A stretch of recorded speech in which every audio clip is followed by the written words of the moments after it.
Hey there, Mr. Redder here. Welcome back to another episode of Reddit Podcast Stories, where today, Karen cheats off my test, huge mistake. In high school, I was a bit like Hermione Granger in the worst way. I was just an awkward kid who understood the material as well as the teacher did. I was that odd kid who read history books during the summer for fun. I'd constantly be raising my hand in class with the answer, looking for validation. That kind of behavior got me picked on quite a bit by a certain group of students in my history class. They'd tease me, mostly behind my back, but they weren't above cheating off me on the tests as they were difficult. And they knew that I knew all the answers. Very few of my test scores in this subject were below 100, as history is a passion of mine. Initially, I was flattered, but over the semester I got the sinking feeling of being used, as these kids didn't show me respect in any other way. Our final history exam was a 50-question multiple-choice test, and it would be worth 30% of our final grade. The stakes couldn't be any higher. The teacher wrote the questions to be tricky. On the day of the final, I scanned through the test in a few minutes. I knew the material and I felt confident. My peers on either side of my desk were watching to see how I'd answer. Their neighbors were, in turn, discreetly watching them. It seemed as if this entire side of the class was hanging on my answers. I answered the first 3 questions accurately, then I went for the almost correct answer every other time. This resulted in a 54% score. I was careful to let the other kids see my test. Then, when I was finished, I waited and I stared at the wall with my test still in front of me. The time was running out and my classmates all began nervously turning in their tests, until only a couple of students on the other side of the room remained. With 5 minutes left, I stood up abruptly, crinkled my test into a ball, and threw it into the garbage. I was trying to be dramatic, and it worked. You've never heard such a stunned silence. I quickly grabbed a new test from the table. There were still a couple up there, missing students. With a shocked smile, the teacher said, "There's only 5 minutes left." I didn't care. I had spent the period memorizing the correct answers. With no time to spare, I answered all of the questions with the answers I had memorized. My friends told me later that everyone was staring. I didn't have the bandwidth to see it. With 10 seconds left, I turned in my test. The kids that had cheated off me looked pale and sickly, in a state of shock. They knew that I did them over. They just didn't know how badly. There was nothing they could say or do. I was one of 3 students that had an A in that class that semester. The average grade was in the lower 60s. That low grade for my classmates ended up knocking several kids out of the running for valedictorian several years later. Oddly, I was treated with noticeably more respect after this, and I wasn't cheated off of again, as far as I could tell. My husband will only eat kids' food, and it's ruining our relationship. My husband will only eat chicken nuggets, grilled cheese, and SpaghettiOs. That's it. When we go over to friends' places, he'll actually bring some SpaghettiOs to heat up in their microwave instead of eating anything else, even if our friends cooked a wonderful meal. If we go out somewhere to eat, he'll just order chicken nuggets off the kids' menu. If they don't have them, he just won't eat. If I try to cook literally anything except for one of his favorite food groups, he'll claim that he's allergic to some random ingredient instead of just outright saying he doesn't want to eat it. He'll then try to guilt me for forgetting his allergy. Spoiler, we've been to the doctor and he's not allergic to anything. My husband just turned 36 this month. His food habits were sort of cute and acceptable when we were both in college and eating like trash. But now I'm genuinely worried about his health. I also find myself avoiding any sort of dining situations with our friends, which is so much harder than it sounds. I've tried talking to him about his eating habits, and he just brushes me off. Since I don't cook his meals, the only victory I've had in this situation, he doesn't think I have the right to dictate what he can and can't eat. I'm not his mother, I'm his wife, but I just want my husband, the man I love, to be healthy. What do I do? Edit. We met when I was 19 in my sophomore year of college.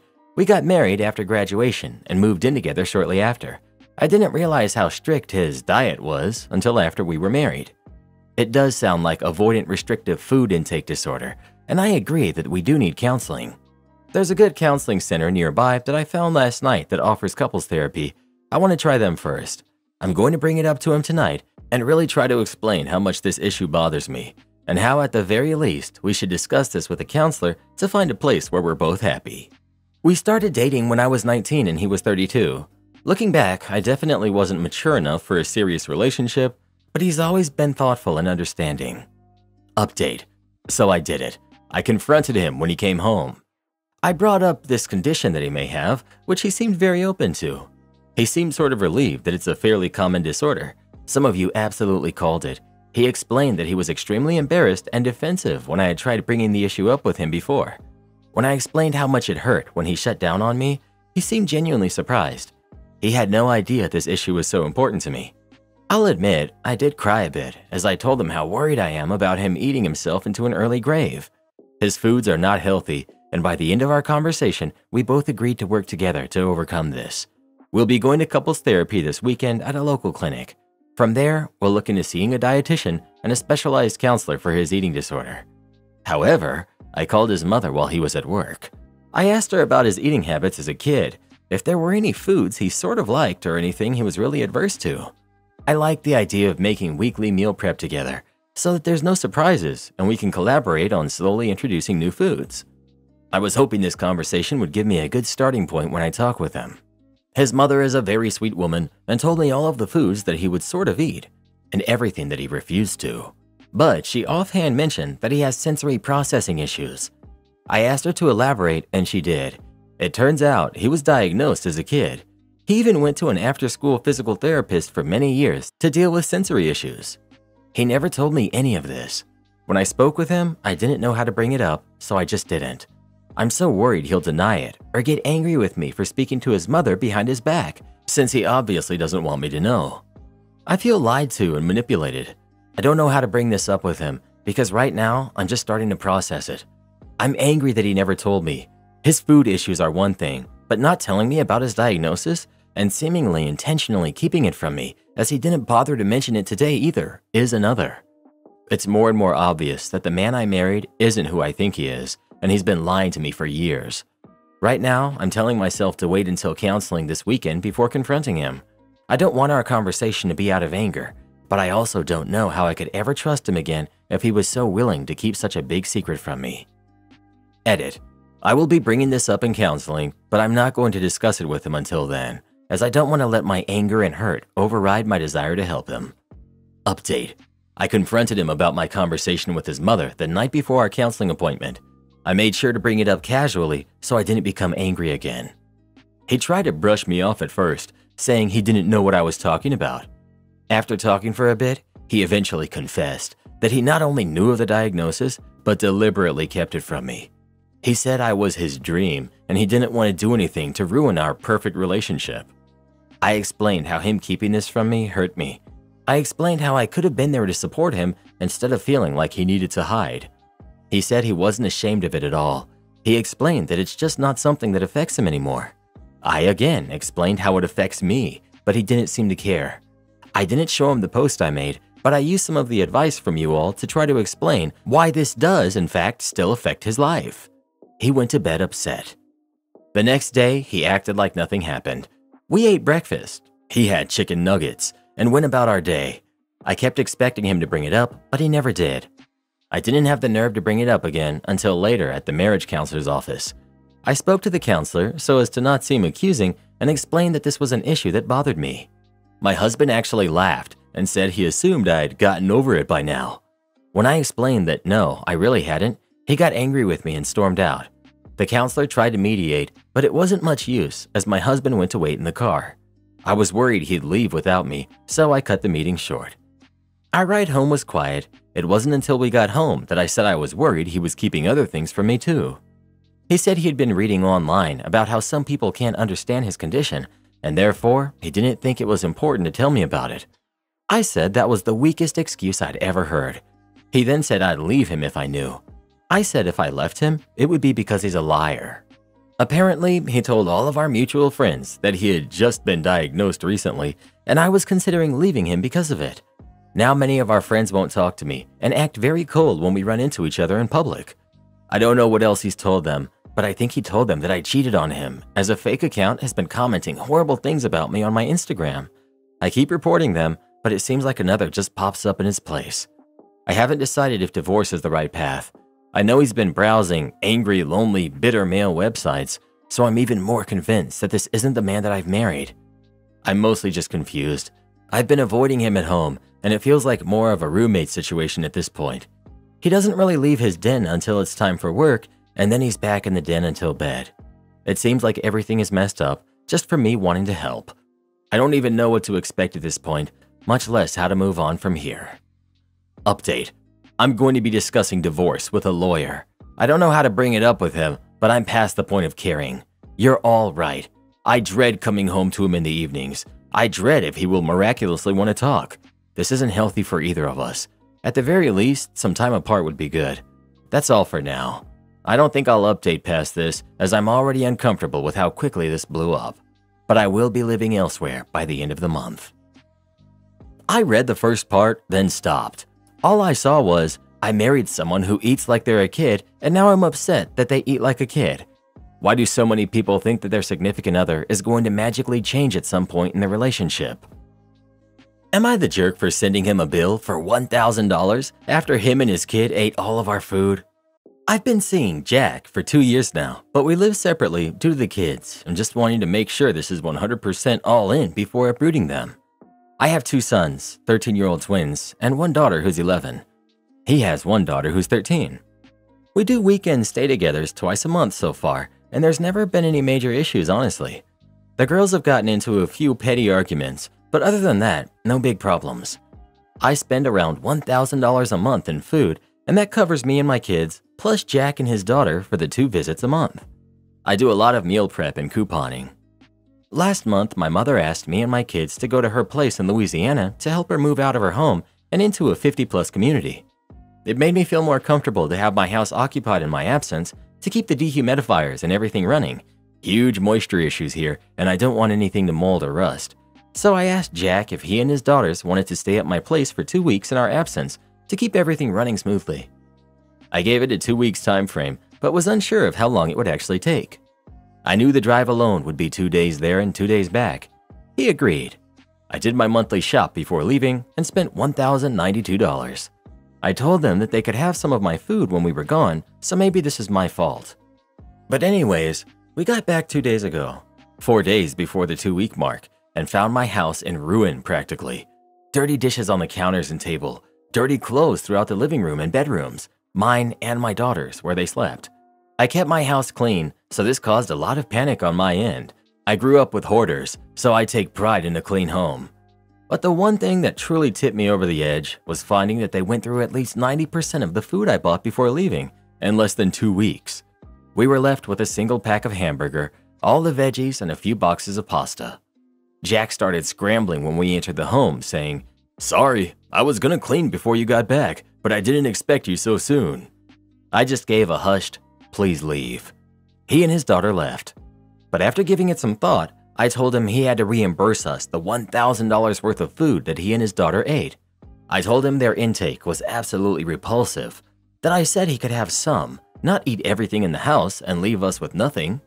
He said that he had allowed her to have some friends over, and they are a lot, but he shouldn't have to give me $1,000, given that I told him they could eat the food. That I have more than enough money, true, and he doesn't, also true. I still want to be reimbursed, however, and yes, we split up. Am I the jerk? ETA, this may make me sound bad, but I wouldn't consider him house-sitting as doing me any favors. All he had to do was dump out the dehumidifier when it got full. I could have asked my neighbor to do that for $200. He and his daughter live in a small apartment, and coming to my house feels like a vacation to them. Their words, not mine. I have a 2-story home with 6 bedrooms on the beach, with a hot tub, a game room, cable, and high-speed internet. They were essentially getting a free vacation, and the only thing they had to do was dump the dehumidifier once a day. I more or less asked for the $1,000 based off the principle alone. I don't expect him to give me the money, but since he was not understanding my viewpoint, it was acceptable. I asked him for the $1,000 so he could open his eyes and understand how big of a deal it truly is. I did the big shop before leaving because I had work obligations scheduled for when I returned, and going out and doing a big shop in the middle of 4 showings and mandatory seminars would have been a nightmare. I didn't buy any fridge stuff outside of what I knew they would eat. Everything I bought was non-perishables, boxed dinners, and meat for the freezer. I didn't leave him over the food. I left him because after I tried explaining why this was wrong of him, he accused me of throwing my privilege and money in his face, knowing he's not as financially stable as me and making him and his daughter feel bad for doing nothing wrong. I've never thrown money in his face, never asked him for anything, and have paid for everything in the past 2 years because he couldn't. I helped him with multiple bills and things his daughter needed without question. So he made me feel stupid, and I won't tolerate it. Not the jerk. Where I live, pet and house sitting would run about $50 a day, and my sitter provides their own food, so it would cost me $550 for 11 days. To feed a family of 4 in an expensive market cost me $2,000 a month. So even if they had consumed half the food, that would be excessive in my opinion. There's no planet where it would be a reasonable expectation that it was free for all on the food worth $1,000. Even with friends over, how did they manage to eat that much food between 2 people in 11 days? If I saw my house in a complete pigsty when coming home early with the house sitter, I'd probably have a stroke. Not frantically clean it like they're a teenager 5 minutes before you get home. And the fact that this is not just some stranger you would expect the bare minimum from, but rather your longtime partner, who you'd think would have more care about your belongings and your feelings, makes it even worse. Girlfriend won't wear my shirts or jackets, but wears her ex's. So I've been dating my girlfriend for about 6 months, been official and everything. When we go back to her place, she puts on this shirt that's too big for her, or this black jacket when it's cold.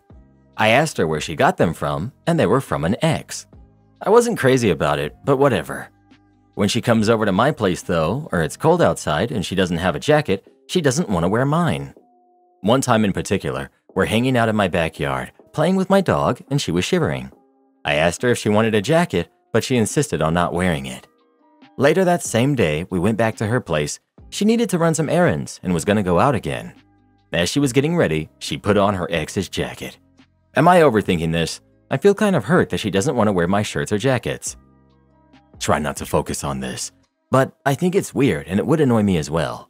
Have you told her how you feel about this? That might help, and then drop it. Sorry, man. OP. I've tried to. I haven't straight up told her to stop wearing those shirts or jackets, but I asked her why she didn't want to wear mine.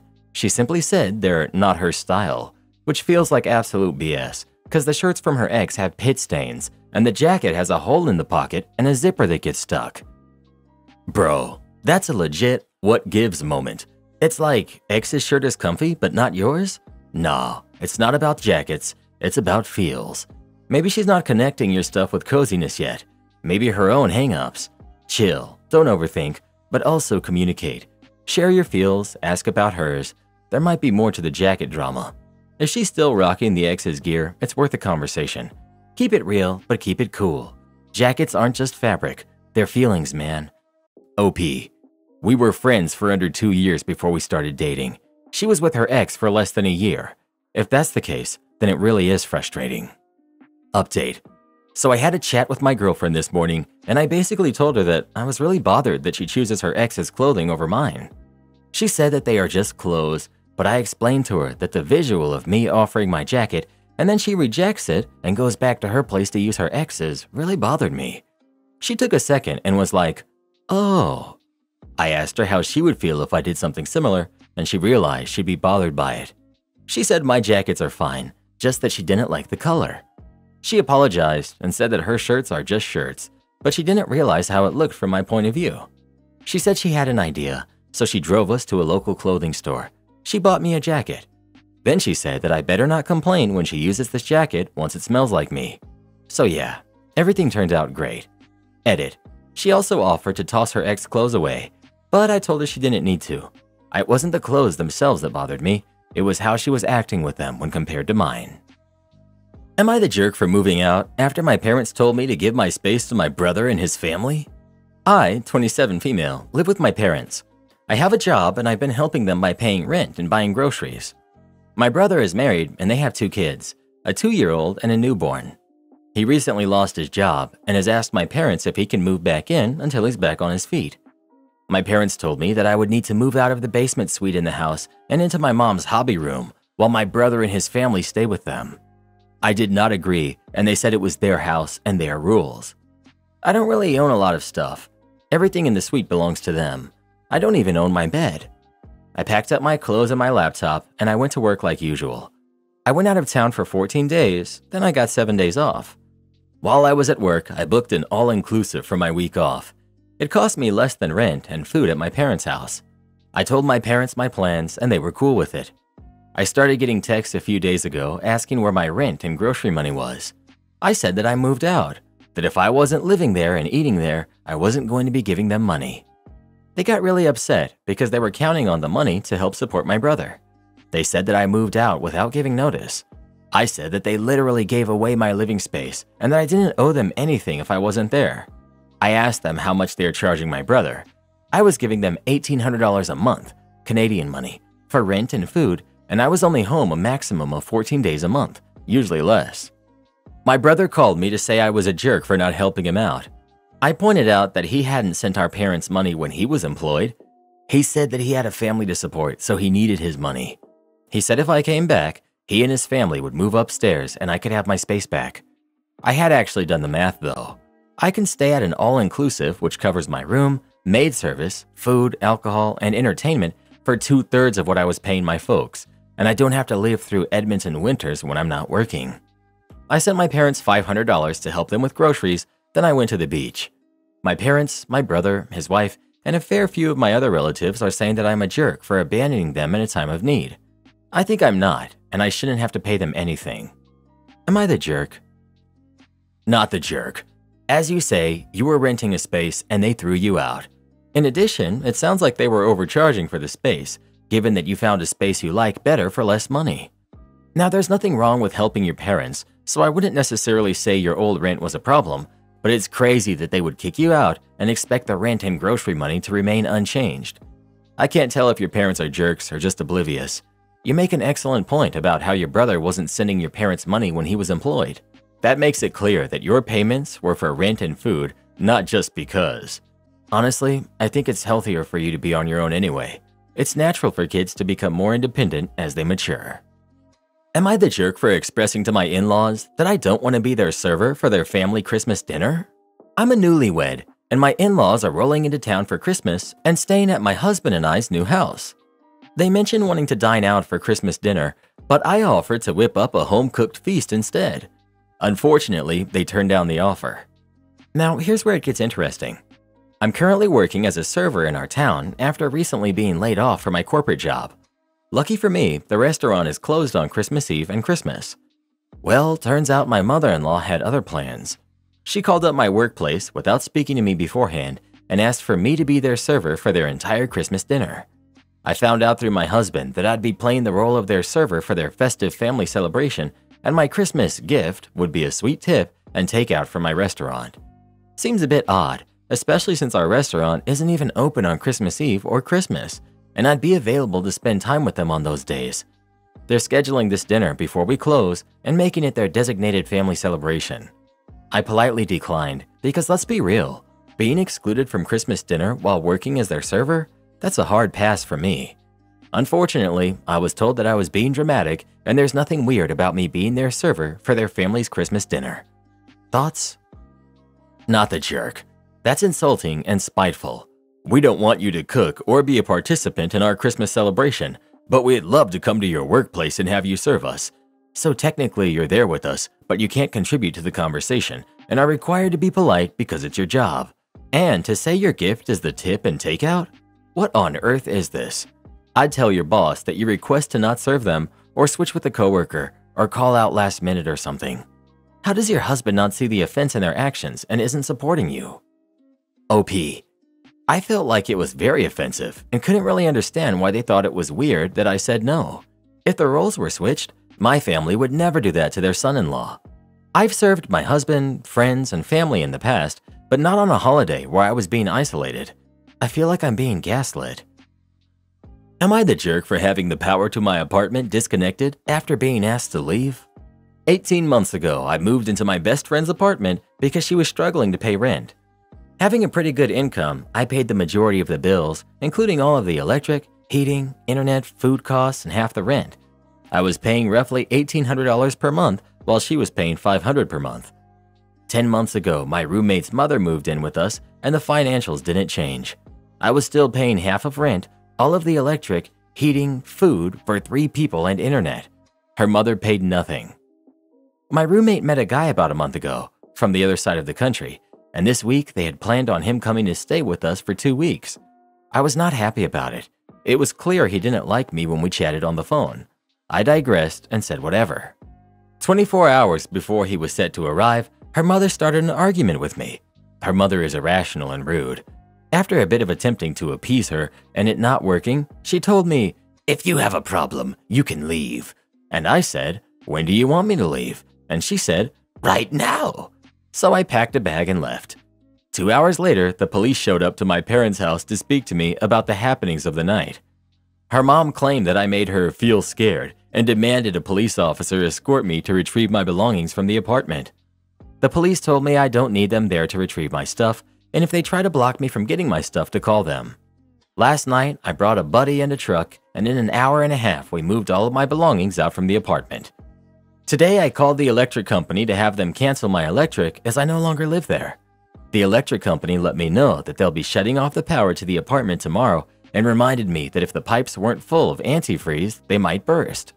Am I the jerk for not giving my roommates a heads up that they will be shutting off the power?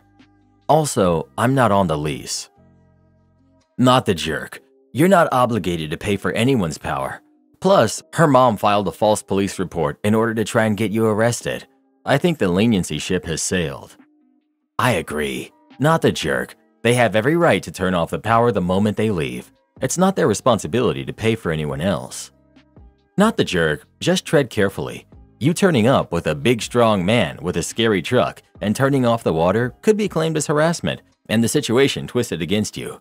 In my jurisdiction, I would send a letter through a lawyer saying for them to not contact you at all, and in genuine cases where communication is needed, go through a lawyer, and also notify them you removed yourself from the utilities as you no longer live there.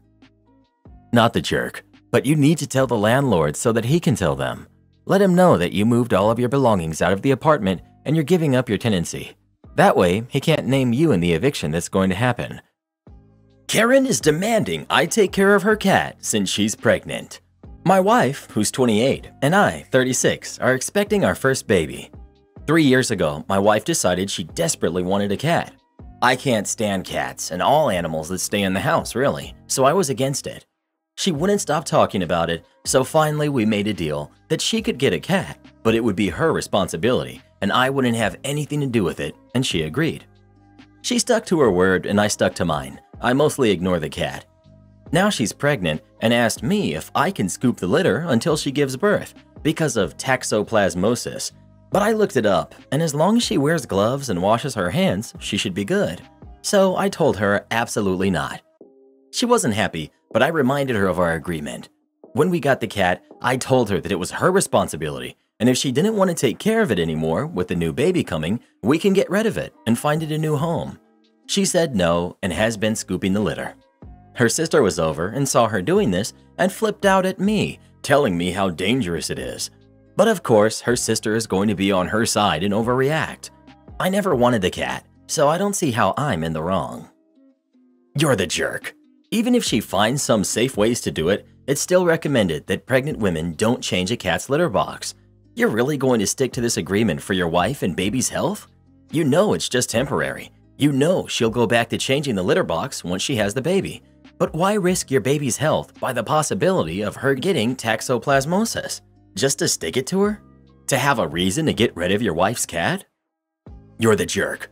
The 5 years my husband and I have been together, I have done the litter. As soon as I popped positive, he took over the chore immediately.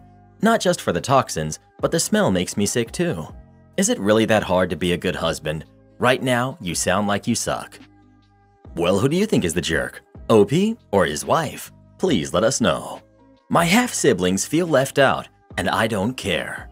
My parents were married and had me, I'm 16 female, and my brother, 18 male. My dad had an affair with Kate, and mom and him divorced. Ellie, 11, was the result of the affair, and Tommy, who's 9, was born when dad married Kate. A year later, Kate passed away. My dad's family rallied around my half-siblings and tried to make up for the loss of their mother. My mom shared custody of me and my brother with my dad. He had asked her to include Ellie and Tommy in her life after Kate had passed, and even told my brother and I a few times that they would be coming to mom's with us, and she'd be their mom now too. My mom never did take Ellie or Tommy into her home. I don't even think she's ever interacted with them. When I look back at moments where everyone was present, she was always one side with her family, and dad was another with his and my half-siblings. Ellie and Tommy, as they have gotten bigger, have expressed all the emotions you might when you don't have a mom, but you sometimes share a home with kids who do. They get jealous, sad, frustrated. They've asked us to share mom with them. They've wanted to come along when they hear mom is taking us on vacation. They've wanted us all to spend Christmas together. All kinds of stuff. They also have just dad's side of the family since none of Kate's want to be in their lives. But we have both sets of grandparents and aunts and uncles involved in our lives. A few times over the years, Dad or my grandma or uncle have asked me if I don't dislike that Mom wouldn't open her heart to kids who are part of my family. I always said no, because they are not her kids, and so it doesn't make sense to me that she would. My dad wanted to try and get my half-siblings' wish to come true for Christmas, where we'd all get together, which would include my brother and I and our mom. Mom said no. She did not engage with him beyond her no. Ellie and Dad then tried to get me to talk Mom around, and I said no, and I told them I did not want to talk her around. Ellie got upset after hearing that and left. Dad and my grandparents then cornered me later and asked me how can I say that when I know Ellie and Tommy feel left out and that they crave mothering. I told them I don't care if they feel left out because it's not my mom's job to mother them, and I would never expect her to do it, and since one can't be fixed without the other thing happening, like them feeling left out can't be fixed unless they feel like they now have a mom and my mom, then I realized it's not going to happen. They told me my mom could and should have love for them as her children's siblings. I told them Dad should have thought about that before he cheated on her and got another woman pregnant while he was still married to my mom. Am I the jerk? Not the jerk. As much as I feel sorry for these kids, your mom shouldn't be pressured to mother them precisely because they are the result of the affair. If your dad is so desperate for them to have a mom, he should remarry. You're the jerk, because this is a case where you're right on the fact that it's not your mom's job, but you're a jerk for the utter lack of empathy towards your much younger half-siblings. They didn't ask to be a product of an affair. They didn't ask for their mom to pass young. Your dad is a mega jerk for sticking you in between your siblings and his ex-wife, but do remember that they're innocent in this before saying, I don't care about them. My wife kept interrupting my meetings, so I no longer work from home. I work in the medical field. I often discuss confidential information with clients and doctors. I'm not a doctor myself. In July of this year, I finally had an opportunity for employment that would give me the option of working from home. I sat down with my wife and explained that this was a good thing for us. I would be home 3 more days every week. I would still be going into the office on Tuesday and Thursday, but the other days I could skip out on the commute. I could help with my daughter in the morning and throughout the day. I could help with supper. I could see my 4-year-old daughter more. Not all the time, of course. I was still going to be working, but our car would be home 3 extra days. My wife could take our car and drop off our daughter with our parents or a sitter if she needed. We talked to my daughter and explained that even though I was home, I could not spend all of my time with her. I explained that if the door was closed, she needed to knock quietly and ask permission to come in, and to accept it if the answer was no. My daughter understood. My wife did not. She was constantly coming into the office when I was in meetings. I had to excuse myself to get her out of the room. More than once, I saw my daughter trying to keep her out of my room. One time, my wife was trying to carry my daughter into the room, and my kid was holding onto the door jamb so she didn't get in trouble for coming in when the door was closed. I finally put a lock on the door. She said she didn't like being locked out of a room in her house. I explained that the door being closed and a sign saying that I was in a meeting didn't stop her. She finally got the point, until this Thanksgiving. I was working on the Wednesday before Thanksgiving, and she needed to go buy something for our meal the next day. And for some reason, she could not take our daughter with her, or drop her off with either set of grandparents, or a drop-in daycare where we have a spot. She instead decided to shake my locked door and knock until I answered. I muted my meeting, opened the door, and told her to leave me alone until the end of the day. She left and texted that my daughter was watching TV in the other room. I talked to my boss, and I went back to work at my workplace starting last week. I hate being away from my daughter and my wife. My wife hates being limited to using Uber on the days that I'm not there, or depending on our parents. Now she's mad at me for going back to the office. I told her that it's her fault for not understanding that I was working from home, not just playing video games in my home office. I feel like a jerk, and she says I am. But I am the sole breadwinner for our family. If I got laid off because of her, we would be in financial hardship. Not the jerk. Working from home is work, not just being home during work hours. Exactly. OP's wife is definitely the jerk. Her husband set clear boundaries, not the jerk. You explained it so clearly that a 4-year-old could understand it. When there is a very real chance of legal repercussions from a privacy breach due to your wife's negligent behavior, she left you no choice. You have to protect the income for your family, so I don't see how working at home was still a viable option. And it really sucks because it deprives you and your daughter of extra time together. Am I the jerk for not going to my sister's child-free wedding? My sister is getting married next month to my best friend. She always wanted a nice snow wedding in the cabins we used to go to when we were in middle school. Everything was going fine until she told me that it was a child-free wedding. Now, that would be fine with my wife and I because we would just drop off my son and daughter at my wife's parents or with their godparents. But my sister had asked them to be their ring bearer and the flower girl. Apparently, they want the kids to perform their duties at the wedding, but then not attend the reception. That means either my wife or I will have to be there with them alone in the cabin while everyone else is partying it up. But wait, I'm the best man and will be conducting the reception, so it's just going to be my wife. What about food?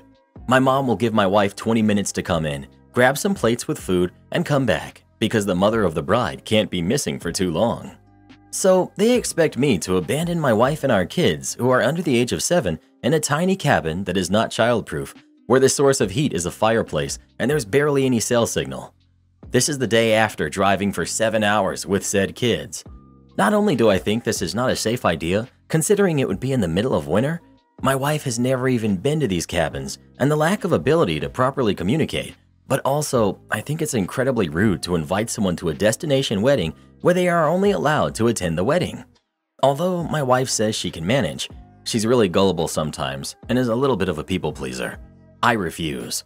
She's not being treated like a guest, but as the babysitter for the ring bearer and flower girl. I tried to talk to my sister and the jerk I call my best friend, who always preaches about me being there for friends, loyalty and whatnot. But they are not conceding or willing to compromise. I asked if my kids could attend until the toasts, games, and food. Then all 4 of us would retire to the cabin and let them party. No. If we could go completely child-free and leave the kids behind. No. If I just attend the wedding and retire to the cabin after the wedding. No. My sister is against all of these ideas, while the jerk has taken a temporary vow of silence. So I'm upset and said I'm not coming, which in turn began the messages and calls from everyone. My family, the groom's family, and their and our friends. My wife has openly said that she can manage this, but I know that's to keep the peace. My kids are also upset because before asking us, my sister and the jerk asked them first to participate in the wedding, and they were really excited because they're close with both of them. With all of these calls and messages, I feel I'm going crazy, and maybe I am the jerk instead. So, am I the jerk? Not the jerk. If she wants child-free, then she does not need your kids as props. As a parent, you have the right to not attend a child-free wedding without guilt. Tell her she should hire some local kids for the gig. Do this next. Tap here on your screen to come see our new podcast playlist, where you'll find thousands of hours of the best stories you've ever heard. Or tap the one on the right. That episode is specifically just for you, based on other videos you've enjoyed the most.